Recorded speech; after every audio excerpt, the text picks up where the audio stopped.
Welcome, everyone, and happy Thursday. It is noon Eastern time here in Ambler, Pennsylvania, the booming metropolis just outside of Philadelphia, Pennsylvania. And it is time for your favorite show on the internet, Talent Experience Live, the show that covers everything that you need to know in talent acquisition, talent management, recruiting, job boards, artificial intelligence, and human resources as a whole. I am your host, Devin Foster, and we have a fantastic episode today. But before we get into that, we always have to share our purpose. It is something that I'm sure you've heard if you've attended a webinar, if you have really watched anything with Phenom, watched a demo or anything in between. It is to help 1 billion find the right work. And that is why we host this fantastic program. That's why we have great partners like we have on the show today. And truly why we built our intelligent talent experience platform, which helps candidates find the right fit faster, employees evolve in their current roles and beyond, recruiters achieve next level productivity and efficiency, and managers, they get to build better teams through data automation and analytics. So if any of that interests you at all, immediately following this program, don't walk to phenom.com to learn more. Check out our upcoming events that we have. I know we have a number of roundtables coming up. We have cab events, we have fall events getting ready and all lined up for this fall. So don't be a stranger. Say hello, stop by, and sign up for all of our webinars as well. But now that the bills are paid, just a quick side note, special happy Mother's Day to all of the mothers coming up this Sunday, and a very special happy anniversary to my wife. We celebrated on Tuesday, and I would be remiss if I did not mention that. Now that those things are out of the way, let's get back to the real reason why all of you are here today. Today we are chatting about job board ROI. Either you optimize or you get overlooked. And we have a titan in the industry, a true expert, Alistair Neal of RedDot Media, hopping on to chat with me about this today. I think we are at the point in really talent acquisition where everyone understands that job boards are truly a necessity. You can build the fanciest Phenom-powered career site that the world has ever seen, beautiful with all the bells and whistles, but rarely are people going to www.yourcompany.com/careers, right? They find their jobs through a plethora of social media platforms, through job boards, through everywhere in between. And Alistair and I sat down and talked about, how do you get the best bang for your buck? How do you go through and truly budget for your upcoming jobs? How do you see if something is working successfully? How do you optimize what you're putting out there on the internet? Do you put a salary? Do you not? The age-old question. Of course you do if it's required by your state, and you probably should overall. But we get into that in just a few moments. So without any further hesitation, please welcome on my guest and friend, Alistair Neal, to the program. Alistair, welcome to the program. How are you? Doing great. Thanks for having me. Thank you for joining. I know it was just a few short weeks ago. You were here in Philadelphia at I Am Phenom, talking all about the wonderful things that RedDot provides. But for the audience at home who may not have been able to attend I Am Phenom, and shame on them for not being in attendance, could you tell us a little bit about yourself and what you do over at RedDot? Yeah, absolutely. So my name's Alistair. RedDot Media is an advertising agency and software as a service provider. Myself, I started in the job advertising world back in, hate to date myself here, 2009 at Broadbean, where I managed partnerships and integrations. And then after the acquisition by CareerBuilder, we moved over to RedDot to build a new job advertising platform that happens to be integrated with Phenom, which is part of the reason we're chatting here today. Yeah, absolutely. Obviously, we love all of our partners, and you didn't date yourself at all there. So don't say that. You look younger than me. But I want to kind of start with the basics here. I think when I chat with human resources professionals, I come from a recruiting background myself. Job boards, we never really get nitty gritty with them, right? I feel for a lot of organizations, it's kind of just a check box. So starting with the basis, how has the optimization of job boards evolved over the past few years?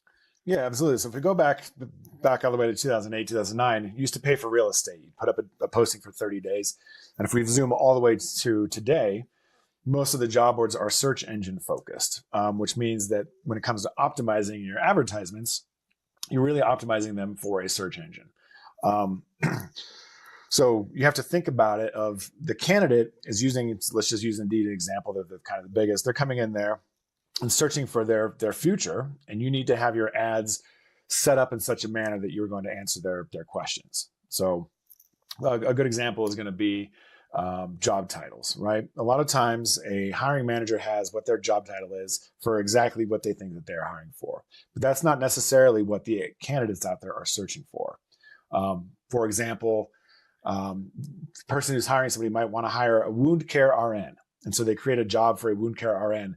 People don't search for wound care RN, they search for registered nurse, and they're looking for the rest of that information afterwards. So you need to be very conscious when it comes to optimization around what are our job titles and what are people searching for, and make sure that those two paths align. The other area that it has changed dramatically is social media has almost turned into a job board at this point in time as well. Whereas back in 2008, 2009, people weren't as focused on the Facebook and the YouTube type of ads. So you need to be complementing your job board, your traditional job board strategy with social media branding. Yeah, it's funny you mentioned the real estate analogy back in the day. Over this past weekend, my wife and I watched the Netflix rom-com Italian Villa or whatever it's called, and I compare job boards back then to kind of what they've evolved to today, where if you were buying a villa in Italy, everyone thought you were made of money. It was wealth, this whole nine, and now you see these European countries offering them for €1, and you're like, well, wait. What does that mean? It turns out it's this rundown place. The roof is falling apart, and it has changed over the years. Right now, I think we all kind of raise an eyebrow. And to your point, just buying real estate, if it's not in the right area, it's not going to get you the right traffic, right? You can buy an acre, of beachfront property in Idaho, and everyone's going to look at you like a crazy person. I know that analogy is a little bit out there, but I think that there's a few similarities there. I want to ask you, when it comes to mistakes, you mentioned social media. If that's ignored, you might have some issues there, as well as really the optimization of the job title, right? And how specific or maybe not specific it should be. What are some other common mistakes that organizations make that affect job board performance? Mm-hmm. So two big mistakes that are going to affect your performance. The first is lumping dissimilar jobs into a singular campaign. You need to have your budget allocation be very granular because the job market is different in every single locale that you're going to go to. So if you have, I'm just making this up off the top of my head, but if you have a registered nurse in Denver and a registered nurse in Albuquerque, the cost per application for those two and the talent market in those two different locations is different. So if you have them in the same campaign, wherever that you have more available talent, you're going to get more applications, and you may not have enough dedicated budget to the area that's a harder to fill location. So you have to be very granular with your budget in terms of how many dollars you're allocating to each of those jobs. The second place I think there's an area for quick, massive improvement is the apply path. We're still in a very low unemployment situation. And if you send somebody to a page where you have to create an account and a login and a password and then go verify your email, the drop-off rate is spectacular.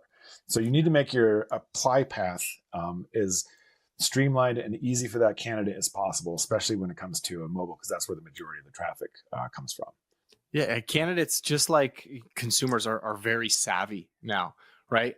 You see, I liken it to a sale on Amazon or something like that. People are going to price shop. They're going to bounce around, check things out. It needs to be as easy as possible. And that, price that you mentioned has to be the one there. Same thing with the application. If you click apply, you expect to apply. You don't want to jump to a different portal or anything along those lines, because people, they don't have the attention span that they used to, Alistair. That's why I was playing on my phone the entire time watching that Italian Villa movie, and I had to be reminded of the plot halfway through. Mm-hmm. But you mentioned getting granular. You mentioned, what are some common mistakes? How do you measure success? Are there key KPIs that organizations should reflect on, and how frequently should they reflect and check these things out? Sometimes we get too granular with those sorts of things. Mm-hmm. Yeah, it's funny you mention that because you can get super granular in your impression to click ratio and your click to apply start ratio and your apply start to complete application. At the end of the day, you are trying to put, for lack of a better expression, butts in seats. So that's going to be one of the most important KPIs you can look at. But from a job board perspective, you can't control your hiring manager. You can deliver them qualified applications, but you want to know your cost per qualified application. Going back to now, you know your cost per qualified application when you're doing your granular allocation of that budget. You know exactly how much budget you should be putting onto each job. So cost per qualified application is a summary. There is one of the most important. No, 100%, and it's funny because recruiters will complain all day long about how they can't control their hiring manager, and that they want success and they're sending over these fantastic people. You can create the best experience for a candidate, and then they hop on a phone call or an interview with a hiring manager and they lose interest, right? That's just what happened. And that's out of job board's control. That's out of the recruiter's control. We mentioned titles. Oh, sorry. On that, the biggest lever you can move on your job board spend is the hiring manager, how many applications they need, because it all cascades upwards. If you have a hiring manager that gets 4 qualified applications and makes a hire versus a hiring manager that needs on average 12 applications to make a hire, it's not 3x more spend for that hiring manager that requires 12, because you have to go all the way up the funnel, and it turned out it's like 8 or 9x to spend. So that's working with the hiring managers as a recruiter is the biggest lever you can pull to manage your job board spend. Oh yeah, 100. And sometimes it's a conversation. Remember my wife works in the industry as well. She'll have conversations with hiring managers where it's like, we love this candidate, absolutely love them. Can we have someone to compare them against? Right. And it's like, you already just hire them. We're creating, these barriers that we don't need to have there. So working with them, I'm sure would alleviate some of that. You mentioned job title optimization there. How can you optimize the job description? Because obviously there's a hierarchy of, you want to attract as many folks, I think, as you can with the title itself. And then how granular should you get from there? And should it be bullet points? I don't imagine it would be long-winded paragraphs, but is that something that finds success? What does that look like? And is it based on organization or position? The best way to optimize that spend, going back to that, is to have a job advertisement and not a job description. Too often you have a legal team or somebody that says, this is the requirements, and you see the job and it says the first thing is requirements. You need to sell the company and the vision of the company and the vision of the role before you dive into the nitty-gritty of the requirements. Because going back to your comment about attention span, if that first paragraph doesn't catch my attention, I'm not going to go all the way to the bottom to learn about benefits and that sort of thing.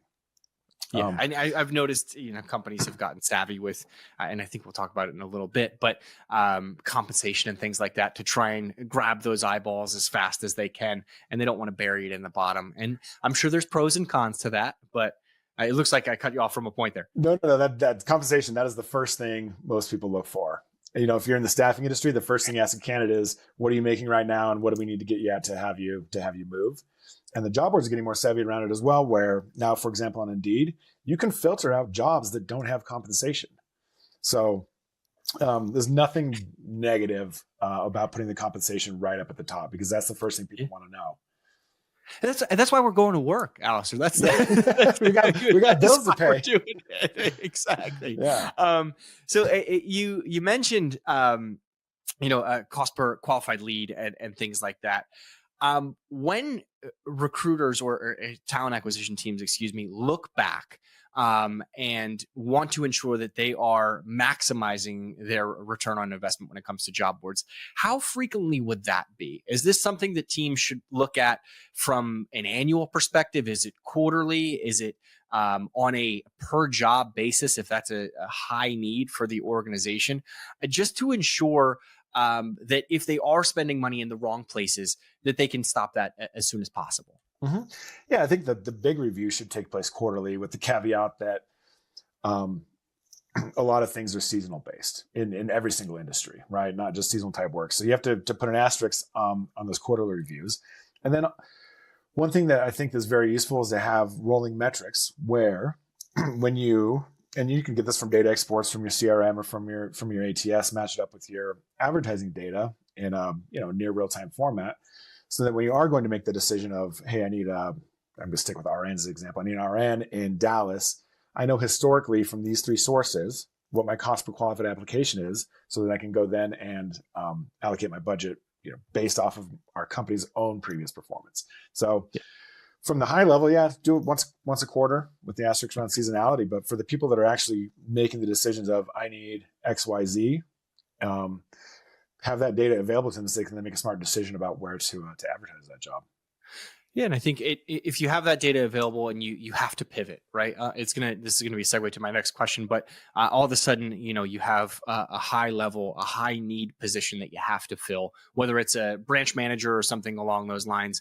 What's left in the bucket, so that you can make that switch and advertise for that job specifically. And the reason why I mention that is, how much does strategy change from some of these evergreen roles to these entry level positions versed on some experienced professionals, somebody that may be, you mentioned it's a tight labor market, but it may be an even tougher job to fill. Obviously, you're not probably going to post for like CEO or CFO on a job board. Mm-hmm. I wouldn't imagine you'd have a ton of applications, I'm sure. But how do you strategize based on those sort of levels and position ranks? Mm-hmm. So I'm going to be a bit generic, but when it comes to early talent, that's where you really want to focus on the brand marketing side of things, right? Because those are early folks that may not necessarily know your company. They're just joining the workforce. And you really need to get the brand message out to them through social media, YouTube, other places, so that they get to know your company and have the desire to work there, hopefully for a long time.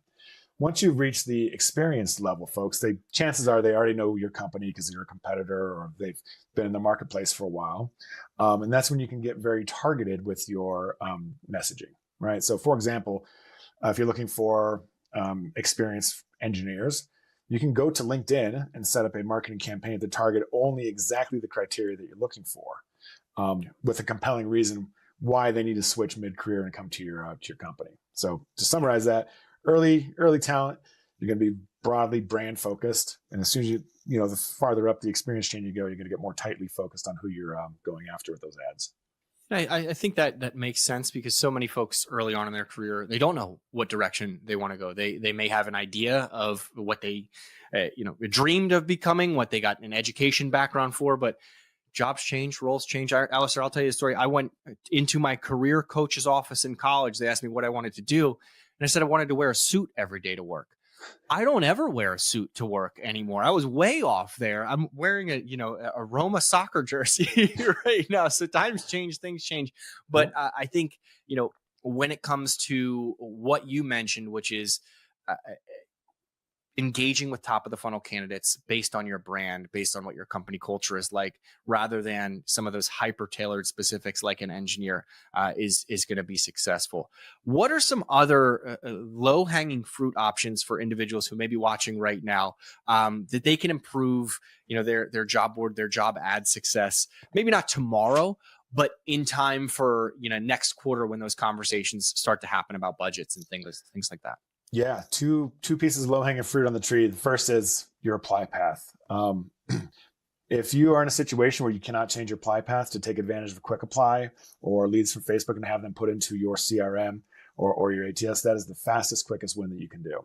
And if your technology providers can't meet that need, and within a week, it's time for you to look in the marketplace for who can meet that need. And then I would say the second piece of low-hanging fruit would be to share candidates, right?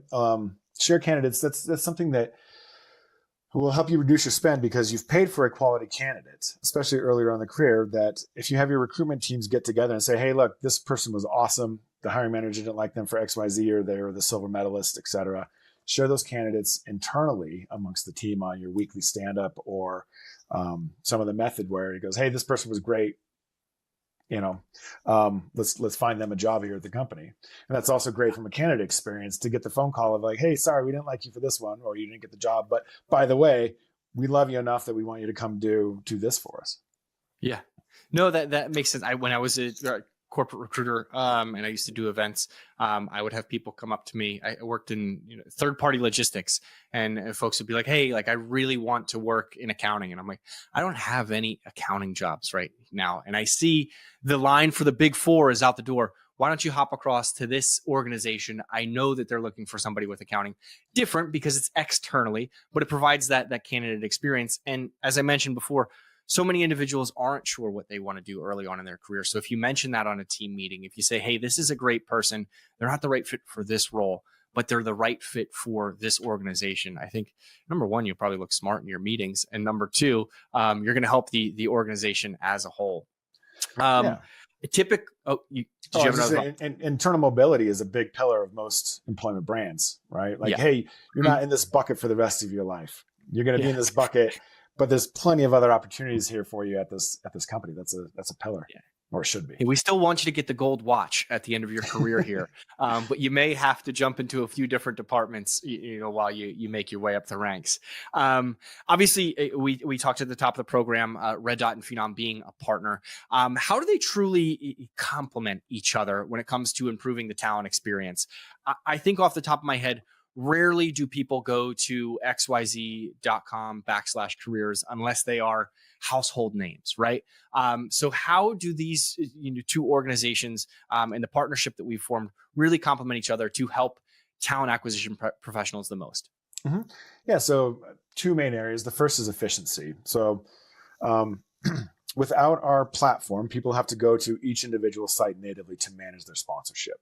With the RedDot platform inside of Phenom, you can just go and sponsor a job on whatever job board or social media site that you want to without having to leave the Phenom platform. So it's a big efficiency play.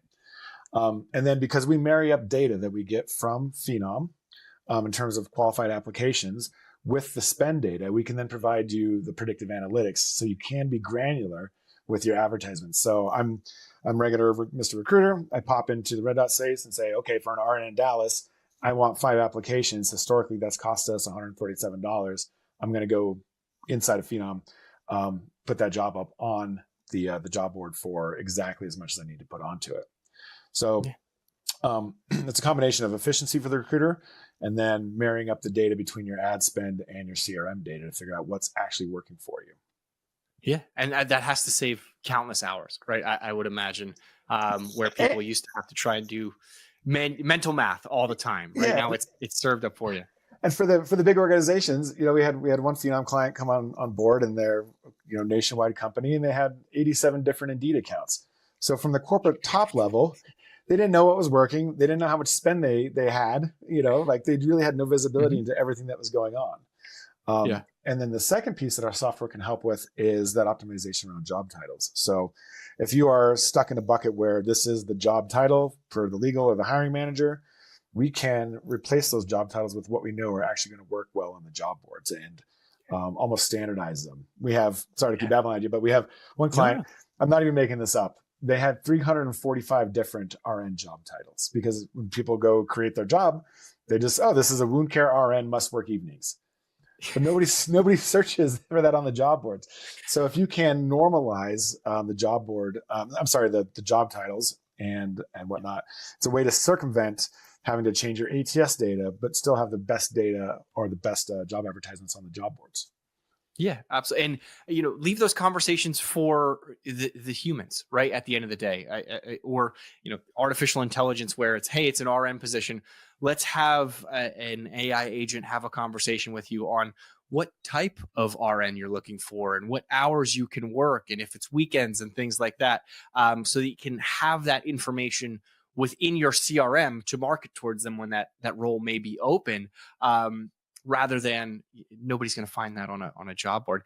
I have to stop you though for a second. You said 87 Indeed profiles. That reminds me of all of the streaming services I have at home. And what I end up doing is just staring at the screen. I'm like, I have no idea what I want to watch right now. I don't know where to look. So it has to be equally as challenging to find candidates with that sort of thing. So exciting to see, the integration and that you can kind of streamline your processes. You mentioned a couple success stories there. Are there any other ones that you wanted to share with the audience at home between the RedDot and Phenom partnership? I mean, that's the big one, is giving your recruiters time back in their day, and also Yep. giving you the corporate top level ability to see what are we spending and what is working. So you can share those strategies amongst your different departments and business units, et cetera. Um, Okay. and then the other big success is going back to the similar example where you have 87 different Indeed accounts. One of the other things that we do as part of this integration is capture necessary information such as your cost center or your billing code or your store ID. If you go to any of the job boards or Google or any of those places, they have no facility. There's no field for what cost center did this job belong to. But by capturing that data up front, then when you're looking at your data and you want to split it in a way that makes sense to your company, maybe it's by cost center, maybe it's by business unit, maybe it's down to the store level, you have that data available to you so that you can figure out, instead of having store 123 have their own Indeed account doing their own thing and just kind of getting on with it when they're running a restaurant or something, you provide this data back at the corporate level so they can actually put together some analysis that's going to make sense for you. Yeah, and I imagine you can start to get pretty tactical with that sort of information down the line as well. I think I'm sure that there are certain regions where Indeed is the top performing job board or job site. In other areas, it might be Google, it might be LinkedIn. Like making reservations when you travel to a city. Some places it's Open Table, other places it's Resi, right? You don't know that information right off the bat when you're trying to make these reservations. Mm-hmm. But if you are looking for that RN specifically in Dallas and you know that Indeed is the top job board for that, you can probably tailor some of your spend there versus spraying and praying as the industry calls it, right?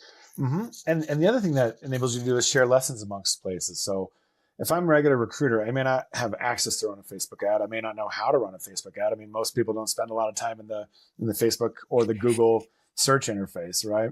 So that's the other area that we've been successful with the Phenom clients, is move outside of just sticking in the job on Indeed for however much, like a guess amount of money, and then instead just make it very easy for them to, hey, I want to put this job up on Facebook for XYZ amount, because it's going to work better in that particular talent market. Anytime you can get people away from the Meta Ads Manager in any way, shape, or form, I think is a good thing. Speaking from a social media professional, I've seen the crazy stories that the people have to share there. Alistair, it's coming up on spring now, which always reminds me of campus recruiting, going to universities and attending hiring events there. Obviously, that is one lever that can be pulled for talent acquisition teams. But how can job board strategy be tailored to support some high volume hiring events? And what tactics work best in that context? Mm-hmm. Absolutely. I am a big fan of events. I think it's a great candidate experience. One complaint that's out there is I applied for a job and I never heard anything. Whereas if they know it's an event, they know I'm going to get to talk to somebody. I'm going to get to show off my skills and my personality.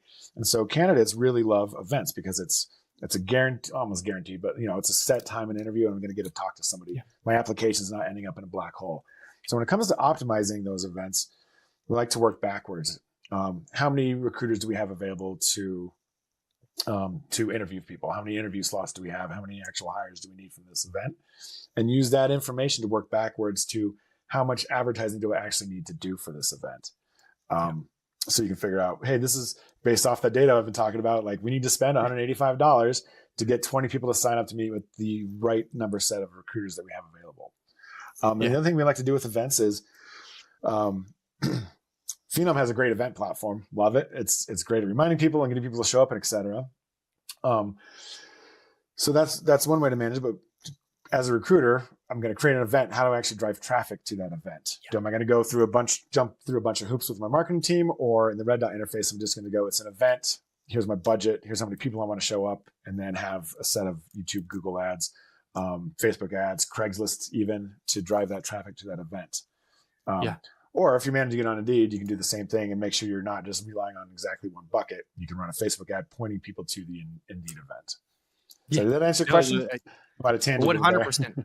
Cast a wide net and get folks to attend in any way, shape, or form. Because it's time. It's an entire day, right? For the most part, that you're taking your recruiting team away from their laptops for the most part to have some of these face-to-face conversations. So ensuring that they're making best use of their time and not just handing out stress balls or whatever the fun pen giveaway or whatever that is, or handing out business cards is that particular day. I want to ask you one last question on events, and then we'll kind of start to wrap things up here. Is you mentioned the promotion of events and when that really happens. What role does urgency play within this? Is the time to turn to spending for an event and promoting on Craigslist or Indeed or whatever that be? Is it prior to the event, prior to when you realize, oh no, we don't have enough people showing up to this? Is there kind of a sweet spot for organizations that you can maybe have the best use, the best ROI from an event without overspending and before it's too late? Yeah, absolutely. There's nothing worse than having an event and nobody show up because your recruitment team has blocked off their day. Everybody's excited to make some hires and nobody shows up. That's tragic. So the sweet spot that we have found is about 8 to 10 days worth of advertising prior to the event. Anything longer than that, the people that are 2-3 weeks, if you do 2-3 weeks away, people are going to forget about the event. They're going to already found a job. I can't go without a job for 3 weeks. If it's too close to the event, people don't have time to schedule it into their life. So 8 to 10 weeks we found is, 8 to 10 days, totally different. Yeah. 8 to 10 days is kind of the sweet spot to be promoting these events. Yeah, it's important to remind yourself that this isn't World Cup tickets, right? People are not camping around, waiting for them to drop. It's not Taylor Swift tickets on Ticketmaster. Your site is not going to crash when you launch these sort of events. It has to be close enough to the event, right, to really have an impact for someone who is looking for a role, who needs that job, that next paycheck, but also not far enough out where people will forget about it, right? We all have trouble. I manage my calendar terribly. So, these things happen. Alistair, we talked about a lot today. Is there anything that we may have missed, anything that you wanted to touch back on or circle back around on? Not off the top of my head. It's been a lovely conversation. I guess the parting gift would be Phenom has an amazing CRM. We love to help people fill it with qualified candidates. Yeah, thank you. Where can we find out more about RedDot? RedDotmedia.co, or please reach out to me on LinkedIn. I spend a lot of time on LinkedIn. So go ahead and shoot me a note on LinkedIn. Connect with me there. Perfect. We'll have you tagged in the comments and everything like that. Thank you so much for taking the time. I appreciate it. Can't wait to do this again with you soon. And we'll have to do something in person at I Am Phenom next year. We'll record in one of our studio sessions. All right. Best conference of the year. Awesome. Thanks so much, Alistair. I appreciate it. Thank you, Devin. Alistair, thank you for joining. Loved the conversation. I think we had some fun throughout. Can't wait to see you at the upcoming slew of events and next year at I Am Phenom. I know that's where this conversation truly started. But you are a wealth of knowledge. If anyone has any questions or would like to talk to Alistair, feel free to reach out to him on his LinkedIn. He's very active. Always has a good funny post as well. So fantastic content. Or you can shoot an email, I am sure. Can't wait to have him on again in the future. But in the meantime, I hope everyone has a safe, happy, healthy weekend. Now is the time of the program where you can leave. You can run to phenom.com, as I mentioned at the top. In the meantime, if you haven't done that already, please do so. Can't wait to see you all next week because we do this every damn Thursday. Have a safe, happy, and healthy weekend, and see you next Thursday. Thanks so much. Bye.